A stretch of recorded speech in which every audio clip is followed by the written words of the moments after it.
नमस्कार मित्रांनो. आज आपण बनवणार आहोत अशी चमचमीत फ्लावरची भाजी, जी फ्लावर न आवडणारे लोकही आवडीने खातील. चला तर मग सुरुवात करूया. साहित्य: फ्लावर, कोथिंबीर, लसूण, आलं, कढीपत्ता, तेल, हिंग, जिरे, हळद, लाल तिखट, गरम मसाला, भाजलेल्या शेंगदाण्याचा कूट आणि मीठ. कृती: सर्वप्रथम फ्लावर आधीच शिजवून घेतला आहे. आता मिक्सरमध्ये कोथिंबीर, आलं आणि लसूण यांचं छान वाटण तयार करून घेऊ. कढईमध्ये तेल गरम करून त्यात हिंग आणि जिरे घालू. जिरे तडतडले की हळद, लाल तिखट, गरम मसाला आणि तयार केलेलं वाटण घालून छान परतून घेऊ.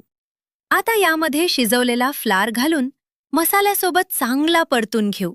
तेल सुटेपर्यंत परतल्याने भाजीची चव आणि रंग दोन्ही खूप छान येतात. यानंतर आपल्याला हवी तितकी ग्रेव्ही ठेवण्यासाठी कोमट पाणी घालू आणि एक उकळी येऊ देऊ. उकळी आल्यावर भाजलेल्या शेंगदाण्याचा कूट घालू. आता चवीनुसार मीठ घालून भाजी आणखी 2 मिनिटे उकळू देऊ. तयार आहे आपली चमचमीत, झणझणीत आणि स्वादिष्ट फ्लावरची भाजी.